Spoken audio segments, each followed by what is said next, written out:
Okay guys, for today's video, meron tayong dito Wigo, palyado ang makina. Naka-check engine din to ngayon. Kung makikita nyo, lakas ng minik. Yan.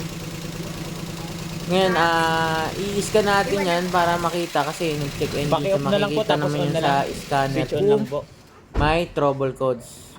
Yan.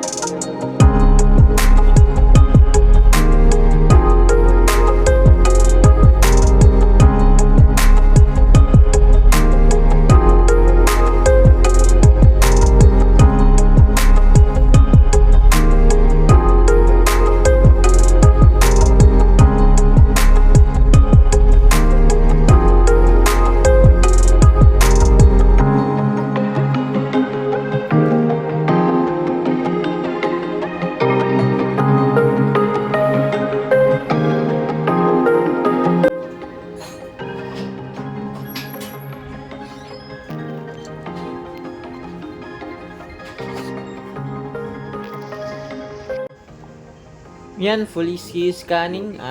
Ito. Check natin kung ano yung lalabas na trouble code.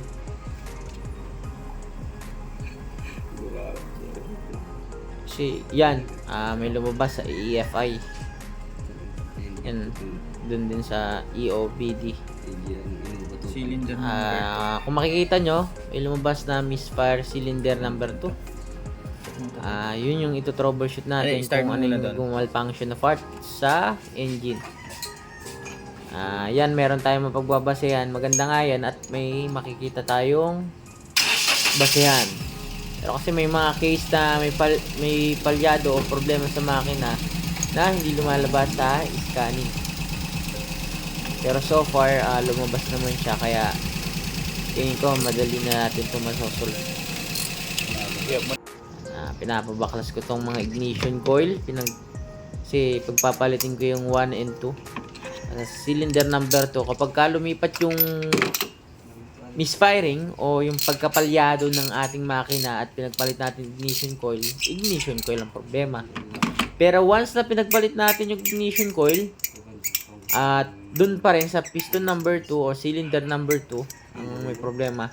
Check naman natin kung baka spark plug naman may problema. Yan. Napakalaga na ma-check natin kasi di din tayo pakampante kasi sabi nila bago tong spark plugs. Parang February lang yung pinapalitan nila ma'am and sir yung spark plugs. Binalik lang ulit natin kasi observe muna natin yung ignition coil kung may pagbabago kapag pinalitan. Yan. Pitan lang, kasi nag-initial check natin kung bago nga talaga yung spark plug. So far, bago. Ngayon, try to observe yung ignition coil kung lilipat yung palyado sa cylinder number 1. Kasi pagpapalitin natin yung 1 and 2. Yan. Kung makikita nyo dyan, no? Pinagpalit natin. Hindi lang ba? Pasok natin, tagtya na. Then after nyan, observation ulit. Hindi mo nang sa pasok kasi ganyan talaga pagka nagto-troubleshooting.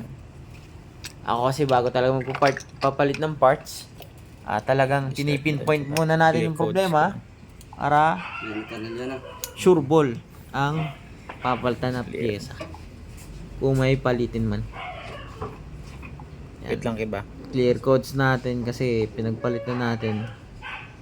Kung lumipat ang problema nito, ignition coil. Pero kung hindi, check spark plugs and then pagpapalitan yung 1 and 2. Kung lumipat sa spark plugs, spark plug ang problema.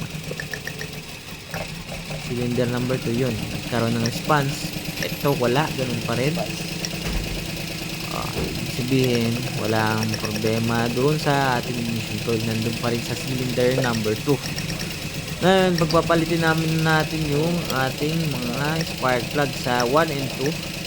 Kung yung 2 at inilipat natin sa cylinder number 1 at wala siyang palyado, baka electrical problem. Pero kung may pagbabago, at nawala yung palyado, possible spark ano? plugs. May bali. Okay, so far, chine-check ko yung mga electrical dyan, connection, kung fit ba siya o talagang sure ball. So far, based dun sa inspection, okay naman siya. Yan, pinagpalit naman natin yung spark plugs. Lipat na natin yan sa cylinder number 1 para sigurado tayo na yun nga talaga ang problema. Alas naman yan. Sabi. Ito yung sa iyo, diba? Dito Yan sa kay Ayan. White. Yan kay ibang number. Kasi ganyan talaga sa troubleshooting, kailangan sure ball. Para yung mga may-ari ng sasakyan, hindi problema niyan. magastusan Pero ng kung di hindi pa lumipat, nagagawa yung electrical sasakyan. Mas maganda kasi kung pinpointed yung ating problema. Pag lumipat para. Kasi kung hindi natin ma-pinpoint at nagpupalit na kagad tayo ng pyesa, magagastusan lang ang may-ari. Bago po yung spark plug. Yan, so far yan, tinaas ko yung ignition coil number 2, may pagbabago. Pero yung cylinder number 1, ganun pa rin. Ibig sabihin, may problema si spark plug. Nung lumabas sa 2 po, kasi dito lumabas cylinder number 2. number 1 or Ang bilang yan cylinder mula dito. number 1. Yan. 1, 2, 3. So far, Ang inspiring, ito daw number 2. na pinpoint na natin yung problema ngayon. Ang problema natin ay pinagpalit namin. spark plugs. Nandito pa rin yung Tayo problema. dito. Pero Minsan, yung nilipat namin yung kaya spark plug dito sa nagkakaproblema 1, dyan sa lumipat yung problema. Ibig sabihin, yung spark plug to. spark plugs. Kasi minsan, factory error lang. Ha? Ayan, sabi sa checking Baka natin, nag-observe. the fixing And then patient lang. Hindi so maganda far, bracket. Okay, patay mo na. na troubleshoot natin maayos. Bila natin ang wala naman yung pinaka. Yun lang, binabalik na natin yung mga spark plugs.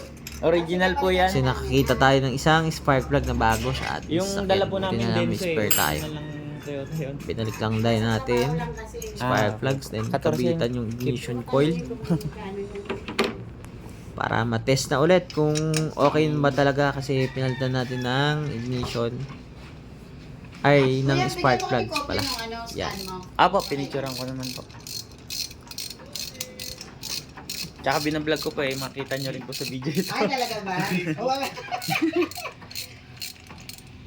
Pag may kailangan kami, kuya, Sige po. sa inyo na kami kasi actually meron talaga kami mekaniko. Apo. Yun naman talaga from na binili to, siya nag-scan ng second hand din kasi. Tapos pag may problema, isa na yung nagkabit. Eh yun nga, hindi naman, parang kada may maaayos, May masisira. may nasisira. Parang hindi. Tumatagal yung ayos. Hindi nawawala. Oo, kaya yung tita ko kasi Just start. may-ari. Hindi, wala pa yung. Senior kasi yung may-ari. Maya kuya. Yeah. Ge. Okay na?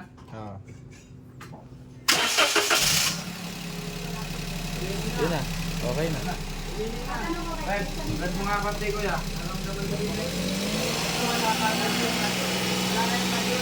Ang binigay po namin yung pati sa inyo, Wala na yung tagyon kasi. Tagit-tag ko pala, dapat pala na. Nawala na yung pinaka. Di pala naman po yun. Wala ko po talaga yung Yan, kitang-kita natin okay na siya. Hindi siya nanginginig. At build na rin natin yung pot-pot.